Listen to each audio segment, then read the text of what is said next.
આનંદ ભયો જય કનૈયા લાલ की અદ્ભુત ઉત્સવ ગઈકાલે જન્માષ્ટમીના સમગ્ર ભારતવાસીઓએ અથવા તો કોઈ પણ ભારતીય જ્યાં ત્યાં વર્ષોએ એ દેશમાં ખૂબ ધામધૂમથી એ નંદગીરી આનંદભાઈ ઉત્સવ ઉજવ્યો અને બીજા દિવસે નંદ મહોત્સવ જે સમગ્ર ગુજરાતમાં એક માત્ર કચ્છ જિલ્લા અને કચ્છમાં પણ અંજાર શહેરમાં ગોવર્ધન તળેટીએ એ ઉત્સવ ઉજવાય છે ને આ ઉત્સવ લગભગ 20 થી 25 વર્ષથી સતીદાન એટલે કે નિજાનંદ સંપ્રદાય દ્વારા અંજાર દ્વારા ઉજવવામાં આવે છે।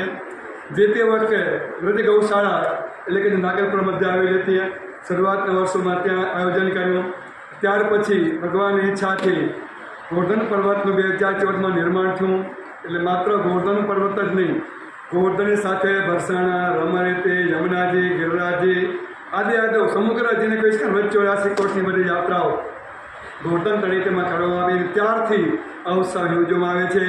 આજે આપણે સૌએ જોયું કેટલો આનંદ ઉલ્લાસ સાથેનો સમગ્ર કચ્છ જિલ્લો રેડ એલર્ટ હતું, જે આપણે જોયું હશે। સમગ્ર ગુજરાતમાં સ્કૂલો કોલેજો બધી છૂટી આપવામાં આવી હતી, પણ જ્યારે ભગવાનની કૃપા હોય, ઈશ્વરની કૃપા હોય ત્યારે આ રીતના ખુલ્લા દિલમાં અને ખુલ્લા તડકામાં આપણે આ ઉત્સવ ઉજવ્યો। આપ સૌએ જોયું હશે, આપ સૌ એના સાક્ષી છો।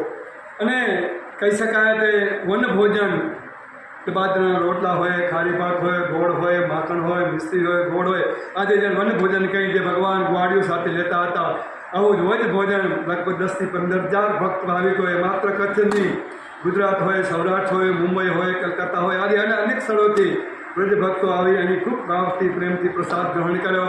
નંદઘરા નંદભયો જય કનૈયા લાલકીની સાથે ઉત્સવ ઉજવ્યો।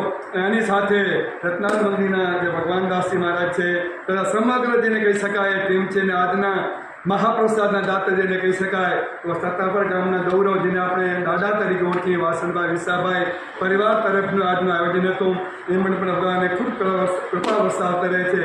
આવી સમગ્ર કૃપા સમગ્ર દેશ પર વરસતી રહે આપણે ભગવાન પાસે ગિરિરાજજી પાસે પ્રાર્થના કરીએ। સૌને રાધે રાધે। આપના ચેનલના માધ્યમથી ખૂબ ખૂબ ખૂબ ખૂબ વધાય। જય હો, જય હો, જય હો, જય હો, રાધે રાધે।